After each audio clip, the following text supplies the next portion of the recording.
Hey, salut à tous.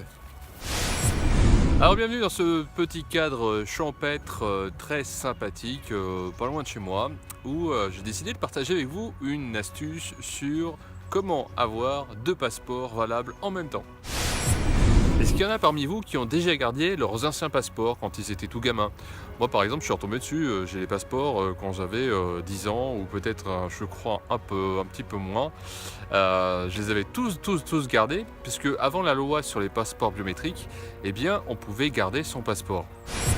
Et donc là pour la première fois de ma vie, j'ai fait faire un passeport biométrique puisque mon ancien passeport était toujours valable.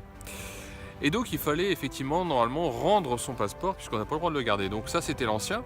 Donc bon bah voilà, on voit pas trop de différence avec par exemple le nouveau.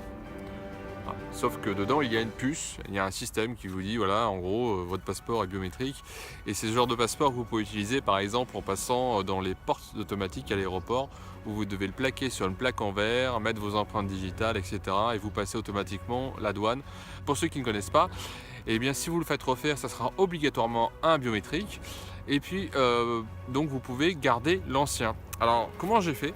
Eh bien c'est simple en fait, comme j'avais plein d'anciens passeports, eh bien j'ai donné non pas le dernier qui était en cours, mais l'avant-dernier. Donc du coup, je me retrouve avec 2 passeports actifs. Alors l'intérêt d'avoir 2 passeports valables, eh bien c'est pas bien compliqué. Déjà je m'en suis rendu compte quand je suis allé en Thaïlande, on me demandait régulièrement le passeport pour l'hôtel, pour par exemple louer une motobike, un scooter à 2 roues. Et du coup, vous vous retrouvez avec plus rien dans la poche, plus de passeport. La photocopie n'en veulent pas, les Thaïlandais n'en veulent pas. Et du coup, vous êtes bien embêté avec effectivement votre carence de passeport. Parce que si vous avez envie de faire une autre activité, par exemple, comme ça a été le cas quand je suis parti dans les îles, j'ai voulu faire de la plongée. On m'a dit, vous avez votre passeport? Eh bien non, j'ai pas mon passeport parce que je l'ai laissé à l'hôtel. Ah bah faut aller chercher l'hôtel. Oui mais l'hôtel veut pas me le rendre, ils me le rendront que si, etc. Voilà, bref, on s'en sort plus, on se marche sur la tête. Et donc je me suis dit, qu'est-ce que je pourrais faire pour justement pallier ce genre de problème? Eh bien, c'était d'avoir 2 passeports. Parce que pour les activités et les loisirs, eh bien voilà en quoi c'est utile.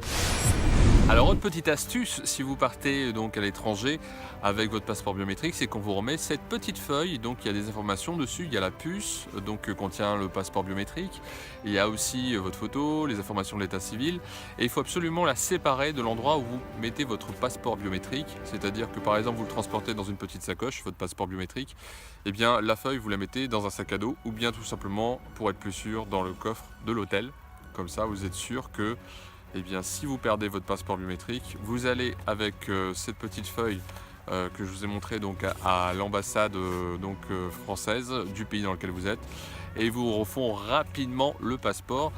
En tout cas, c'est ce que la mairie de ma ville m'a dit pour ce genre de petite astuce. C'est plutôt intéressant. Voilà, c'était la petite astuce que j'avais envie de partager avec vous pour vos loisirs. Ayez toujours un 2e passeport sur vous. On se retrouve sur le blog www.francejetequitte.com. Voilà, tout simplement si vous voulez des infos sur les voyages, l'expatriation, toutes les expériences que j'ai faites parce que pour l'instant, voilà, j'ai pas la prétention de vous donner des conseils sur un pays que j'ai pas visité.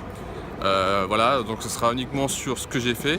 Et puis au fil des années, bien évidemment, vous pourrez voir d'autres pays apparaître, d'autres endroits à voir petit à petit. Je vous ferai part de mes petites aventures, des expériences sur l'expatriation, comment s'installer, et puis aussi pas mal de rencontres. D'ailleurs, si vous aussi, vous voulez parler de votre expérience, vous êtes à l'étranger, par exemple vous êtes dans un pays, vous êtes, je sais pas, en Inde, en Thaïlande, au Vietnam, vous êtes français, vous vous êtes installé dans un pays, eh bien ça m'intéresse de recevoir donc votre témoignage via mon adresse mail alexandre@francejetequitte.com.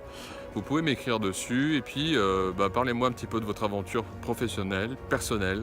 Je sais pas, vous avez pris votre retraite, vous avez ouvert une agence immobilière, vous avez ouvert une agence de com, je sais pas, vous avez décidé de prendre, disons, un boulot là-bas, très loin de la France, et pour quelles raisons, et comment ça s'est passé, comment vous l'avez vécu, et n'hésitez pas, alexandre@francejetequitte.com.